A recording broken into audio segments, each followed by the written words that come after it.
জয় শ্রীকৃষ্ণ। রাধে রাধে। নমস্কার প্রিয় দর্শক বন্ধুগণ, আমাদের এই রুদ্রবাণী চ্যানেলের আরও একটি নতুন দিনের নতুন আধ্যাত্মিক মূলক মন্ত্রের আপডেটের পর্বে আপনাদের সবাইকে জানাই স্বাগতম। আশা করছি বন্ধুরা আপনারা সকলে মূলত ভালো আছেন এবং সুস্থ আছেন। বন্ধুরা, আজ চৈত্র মাসের দ্বিতীয় সোমবার। আজকের এই পুণ্যবান লগ্নে, আজকের এই সোমবারের প্রভাতে আমরা সকল সনাতনী ভাই বোনেরা একত্রে সম্মিলিত হয়ে শ্রবণ করব দেবাদিদেব মহাদেবের এক অন্যতম শক্তিশালী মন্ত্র তথা মহামৃত্যুঞ্জয় মন্ত্র। বন্ধুরা, চৈত্র মাসের এই দ্বিতীয় সোমবারে বাবার আশীর্বাদ পাওয়ার জন্য, জীবনে পরিবর্তন আনার জন্য, পারিবারিক শান্তি, সুস্থিতি এবং সমৃদ্ধির সহিত পুরো বছরটাকে কাটানোর জন্য আসুন আজকের এই সোমবারের প্রভাতে মাত্র 11 বার শ্রবণ করুন এই মন্ত্র। শারীরিক সমস্ত সমস্যা, রোগ ব্যাধি, অকাল মৃত্যু এবং নানান রকমের সমস্যা কিন্তু জীবন থেকে দূর যাবে। সমস্ত প্রকার ভয় বিপত্তি কিন্তু কেটে যাবে। দেবাদিদেব মহাদেবের আশীর্বাদ সর্বপরায়ণে আপনাদের সহযোগিতা করবে। সমস্ত বিপদ আপদ, সমস্ত সংকট থেকে আপনাদেরকে রক্ষা করবেন এবং সাংসারিক সুস্থিতি ফিরিয়ে আনবেন। তো বন্ধুরা, আজকের এই পর্বটি অবশ্যই ভালো লাগলে একটি লাইক দিয়ে কমেন্ট বক্সে অবশ্যই ভক্তি ভরে লিখে যান। ওম নমঃ শিবায়, হর হর মহাদেব, জয় দেবাদিদেব মহাদেবের জয় অবশ্যই লিখে যাবেন। কমেন্ট বক্সে ভক্তি ভরে লিখলে পরে সমস্ত প্রকার মনের ইচ্ছা কামনা বাসনা খুব শীঘ্রই আপনাদের পূর্ণতা পাবে।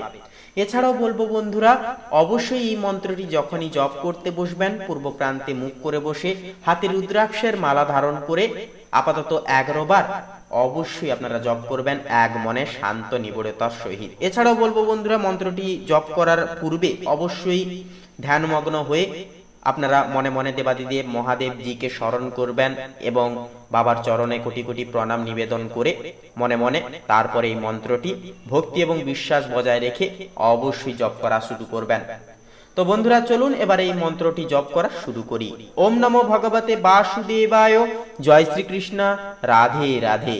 ওম ত্রয়ম্বকম যজামহে সুগন্ধিম পুষ্টিবর্ধনম উর্বারুকমিব বন্ধনান মৃত্যুর্মোক্ষীয়মামৃতাৎ।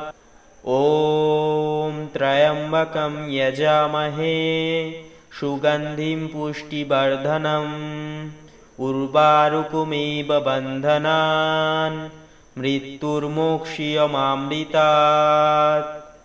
ওম ত্রয়ম্বকম যজামহে সুগন্ধিম পুষ্টিবর্ধনম উর্বারুকমিব বন্ধনান মৃত্যুর্মোক্ষীয়মামৃতাৎ। ওম ত্রয়ম্বকম যজামহে সুগন্ধিম পুষ্টিবর্ধনম উর্বারুকমিব বন্ধনান মৃত্যুর্মোক্ষীয়মামৃতাৎ।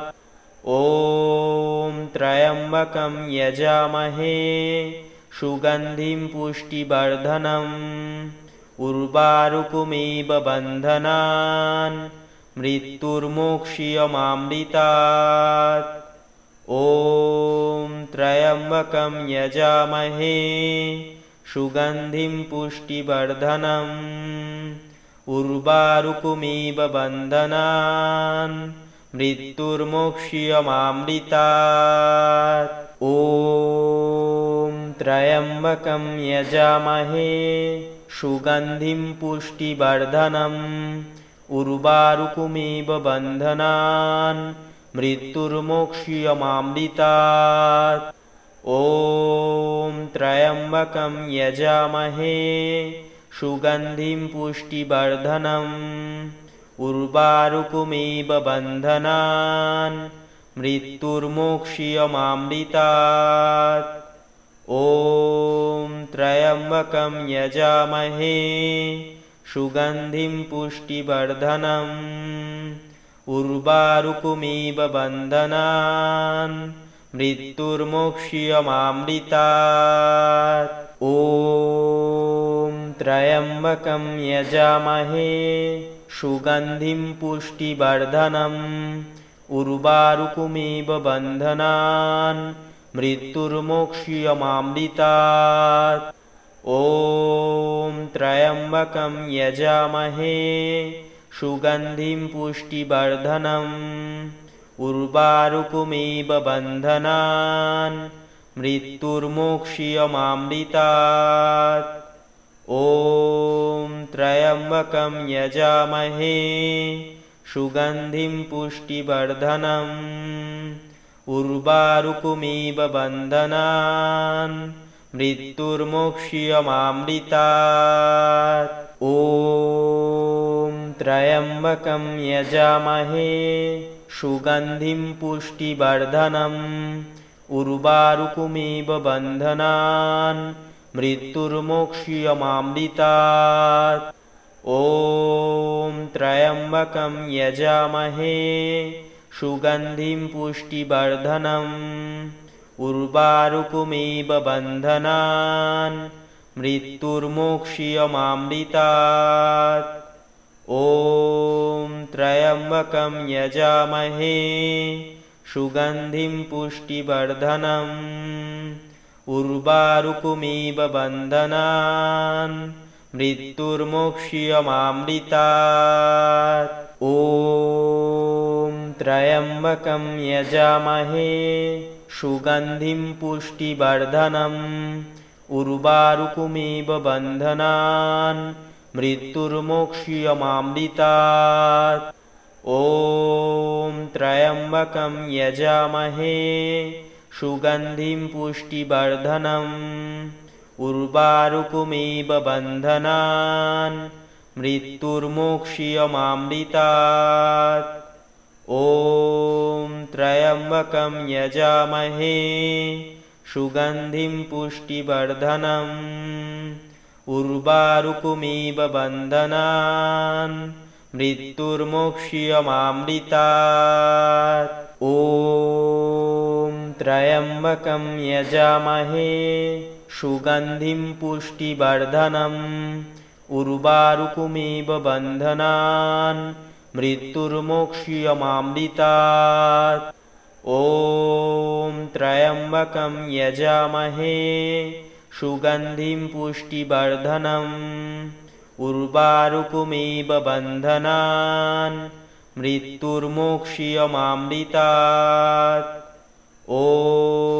त्र्यम्बकं यजामहे सुगन्धिं पुष्टिवर्धनम् उर्वारुकमिव बन्धनान् मृत्युर्मोक्ष्यमामृतात्।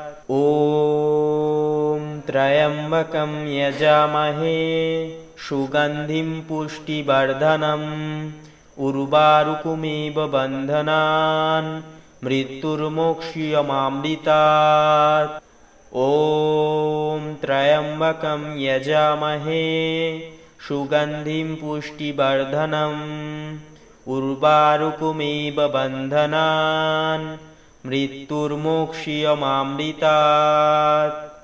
ॐ त्र्यम्बकं यजामहे सुगन्धिं पुष्टिवर्धनम् उर्वारुकमिव बन्धनान् मृत्युर्मोक्ष्यमामृतात्। ॐ त्र्यम्बकं यजामहे सुगन्धिं पुष्टिवर्धनम् उर्वारुकमिव बन्धनान् मृत्युर्मोक्ष्यमामृतात्। ॐ त्र्यम्बकं यजामहे सुगन्धिं पुष्टिवर्धनम् उर्वारुकमिव बन्धनान् मृत्युर्मोक्ष्यमामृतात्। ॐ त्र्यम्बकं यजामहे सुगन्धिं पुष्टिवर्धनम् उर्वारुकमिव बन्धनान् मृत्युर्मोक्ष्यमामृतात्। ॐ त्र्यम्बकं यजामहे सुगन्धिं पुष्टिवर्धनम् उर्वारुकमिव बन्धनान् मृत्युर्मोक्ष्यमामृतात्।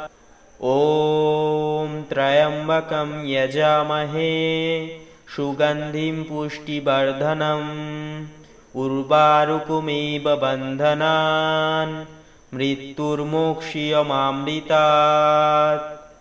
ॐ त्र्यम्बकं यजामहे सुगन्धिं पुष्टिवर्धनम् उर्वारुकमिव बन्धनान् मृत्युर्मोक्ष्यमामृतात्। ॐ त्र्यम्बकं यजामहे सुगन्धिं पुष्टिवर्धनम् उर्वारुकमिव बन्धनान् मृत्युर्मोक्ष्यमामृतात्।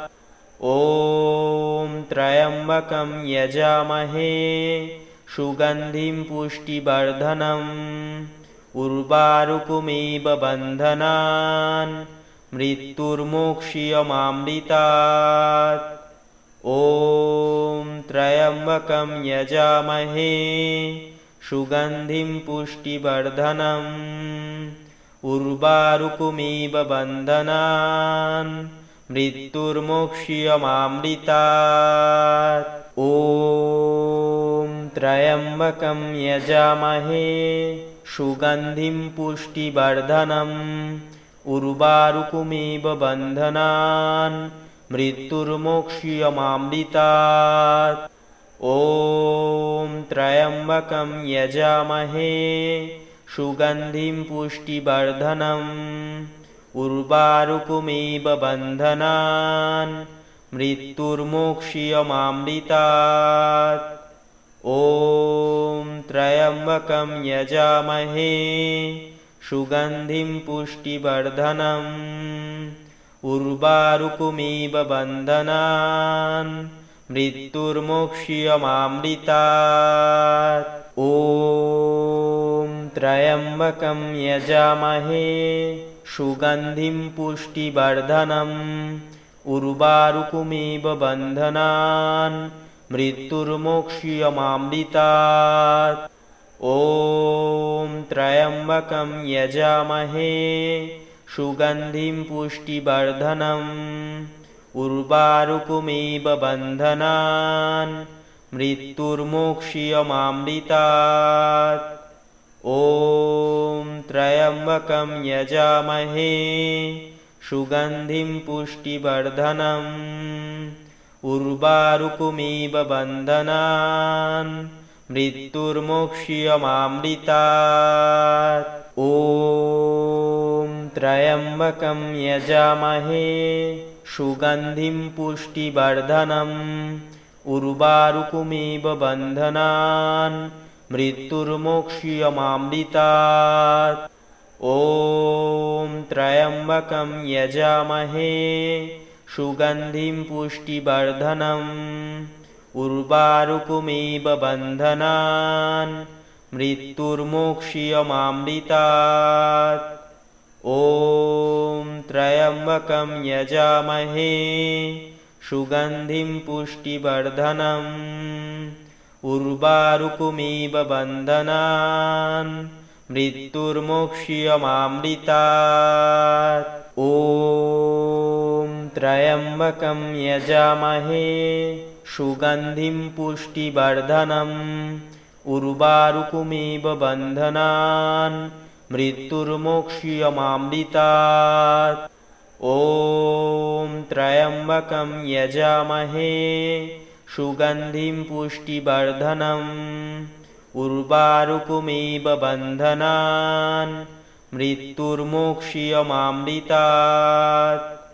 ॐ त्र्यम्बकं यजामहे सुगन्धिं पुष्टिवर्धनम् उर्वारुकमिव बन्धनान् मृत्युर्मोक्ष्यमामृतात्। ॐ त्र्यम्बकं यजामहे सुगन्धिं पुष्टिवर्धनम् उर्वारुकमिव बन्धनान् मृत्युर्मोक्ष्यमामृतात्। ॐ त्र्यम्बकं यजामहे सुगन्धिं पुष्टिवर्धनम् उर्वारुकमिव बन्धनान् मृत्युर्मोक्ष्यमामृतात्। ॐ त्र्यम्बकं यजामहे सुगन्धिं पुष्टिवर्धनम् उर्वारुकमिव बन्धनान् मृत्युर्मोक्ष्यमामृतात्। ॐ त्र्यम्बकं यजामहे सुगन्धिं पुष्टिवर्धनम् उर्वारुकमिव बन्धनान् मृत्युर्मोक्ष्यमामृतात्। ॐ त्र्यम्बकं यजामहे सुगन्धिं पुष्टिवर्धनम् उर्वारुकमिव बन्धनान् मृत्युर्मोक्ष्यमामृतात्। ॐ त्र्यम्बकं यजामहे सुगन्धिं पुष्टिवर्धनम् उर्वारुकमिव बन्धनान् मृत्युर्मोक्ष्यमामृतात्। ॐ त्र्यम्बकं यजामहे सुगन्धिं पुष्टिवर्धनम् उर्वारुकमिव बन्धनान् मृत्युर्मोक्ष्यमामृतात्।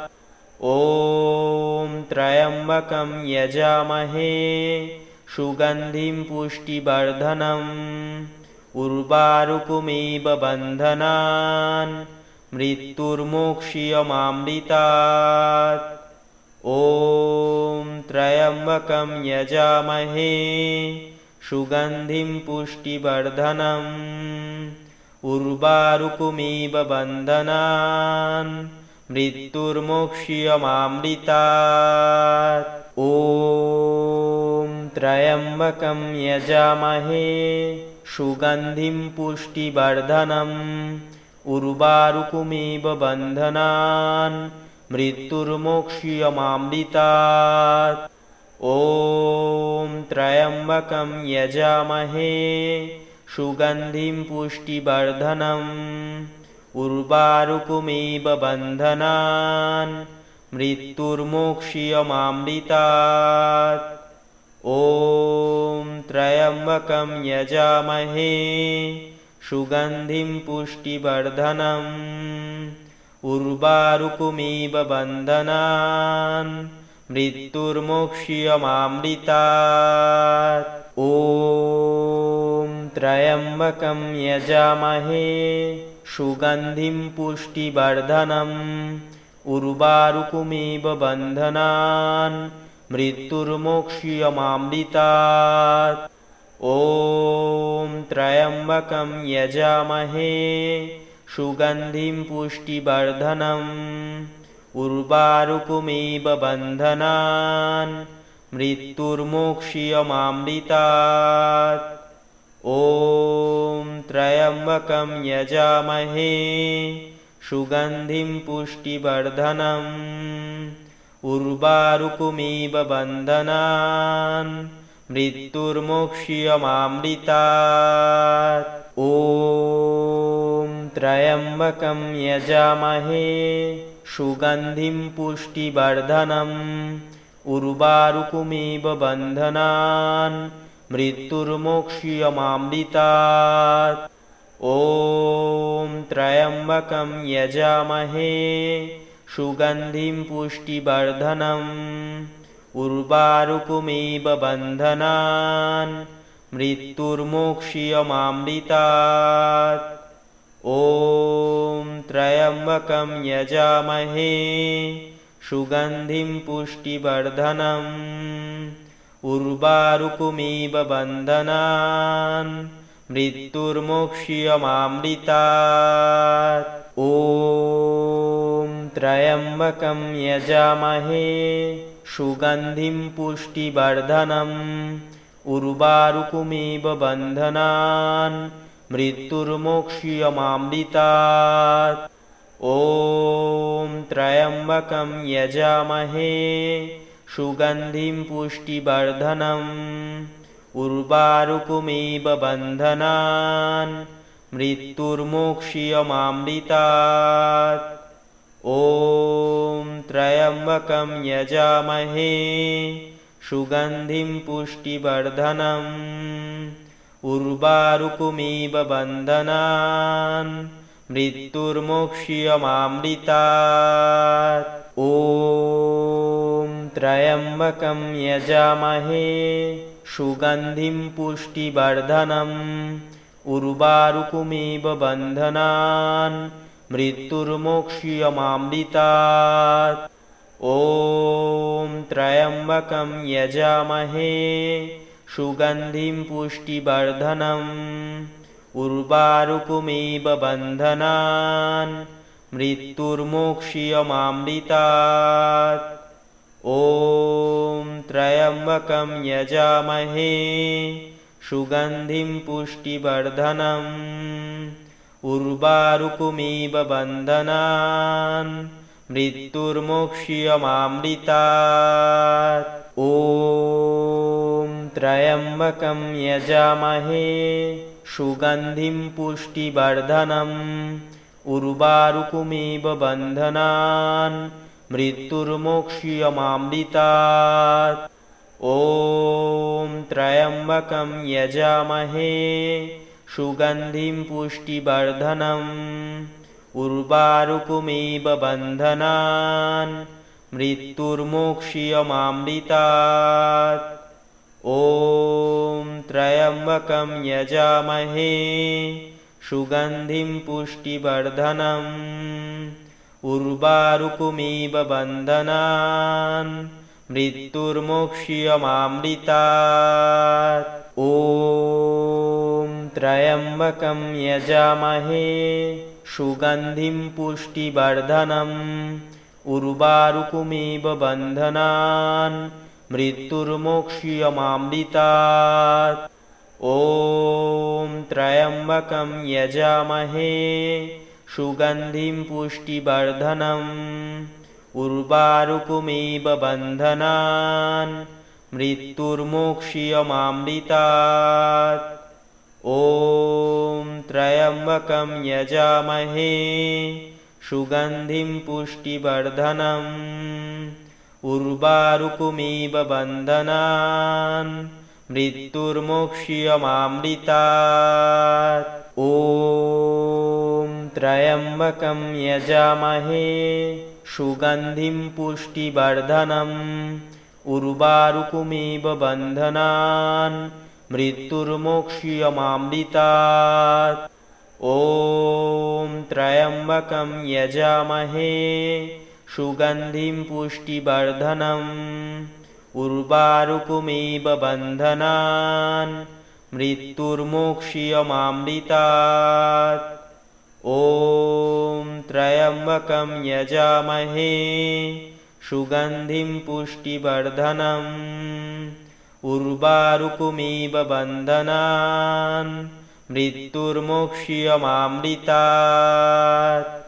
ॐ त्र्यम्बकं यजामहे सुगन्धिं पुष्टिवर्धनम् उर्वारुकमिव बन्धनान् मृत्युर्मोक्ष्यमामृतात्। ॐ त्र्यम्बकं यजामहे सुगन्धिं पुष्टिवर्धनम् उर्वारुकमिव बन्धनान् मृत्युर्मोक्ष्यमामृतात्। ॐ त्र्यम्बकं यजामहे सुगन्धिं पुष्टिवर्धनम् उर्वारुकमिव बन्धनान् मृत्युर्मोक्ष्यमामृतात्। ॐ त्र्यम्बकं यजामहे सुगन्धिं पुष्टिवर्धनम् उर्वारुकमिव बन्धनान् मृत्युर्मोक्ष्यमामृतात्। ॐ त्र्यम्बकं यजामहे सुगन्धिं पुष्टिवर्धनम् उर्वारुकमिव बन्धनान् मृत्युर्मोक्ष्यमामृतात्। ॐ त्र्यम्बकं यजामहे सुगन्धिं पुष्टिवर्धनम् उर्वारुकमिव बन्धनान् मृत्युर्मोक्ष्यमामृतात्। ॐ त्र्यम्बकं यजामहे सुगन्धिं पुष्टिवर्धनम् उर्वारुकमिव बन्धनान् मृत्युर्मोक्ष्यमामृतात्। ॐ त्र्यम्बकं यजामहे सुगन्धिं पुष्टिवर्धनम् उर्वारुकमिव बन्धनान् मृत्युर्मोक्ष्यमामृतात्। ॐ त्र्यम्बकं यजामहे सुगन्धिं पुष्टिवर्धनम् उर्वारुकमिव बन्धनान् मृत्युर्मोक्ष्यमामृतात्। ॐ त्र्यम्बकं यजामहे सुगन्धिं पुष्टिवर्धनम् उर्वारुकमिव बन्धनान् मृत्युर्मोक्ष्यमामृतात्। ॐ त्र्यम्बकं यजामहे सुगन्धिं पुष्टिवर्धनम् उर्वारुकमिव बन्धनान् मृत्युर्मोक्ष्यमामृतात्। ॐ त्र्यम्बकं यजामहे सुगन्धिं पुष्टिवर्धनम् उर्वारुकमिव बन्धनान् मृत्युर्मोक्ष्यमामृतात्। ॐ त्र्यम्बकं यजामहे सुगन्धिं पुष्टिवर्धनम् उर्वारुकमिव बन्धनान् मृत्युर्मोक्ष्यमामृतात्। ॐ त्र्यम्बकं यजामहे सुगन्धिं पुष्टिवर्धनम् उर्वारुकमिव बन्धनान् मृत्युर्मोक्ष्यमामृतात्। ॐ त्र्यम्बकं यजामहे सुगन्धिं पुष्टिवर्धनम् उर्वारुकमिव बन्धनान् मृत्युर्मोक्ष्यमामृतात्। ॐ त्र्यम्बकं यजामहे सुगन्धिं पुष्टिवर्धनम् उर्वारुकमिव बन्धनान् मृत्युर्मोक्ष्यमामृतात्। ॐ त्र्यम्बकं यजामहे सुगन्धिं पुष्टिवर्धनम् उर्वारुकमिव बन्धनान् मृत्युर्मोक्ष्यमामृतात्। ॐ त्र्यम्बकं यजामहे सुगन्धिं पुष्टिवर्धनम् उर्वारुकमिव बन्धनान् मृत्युर्मोक्ष्यमामृतात्। ॐ त्र्यम्बकं यजामहे सुगन्धिं पुष्टिवर्धनम् उर्वारुकमिव बन्धनान् मृत्युर्मोक्ष्यमामृतात्। ॐ त्र्यम्बकं यजामहे सुगन्धिं पुष्टिवर्धनम् उर्वारुकमिव बन्धनान् मृत्युर्मोक्ष्यमामृतात्। ॐ त्र्यम्बकं यजामहे सुगन्धिं पुष्टिवर्धनम् उर्वारुकमिव बन्धनान् मृत्युर्मोक्ष्यमामृतात्।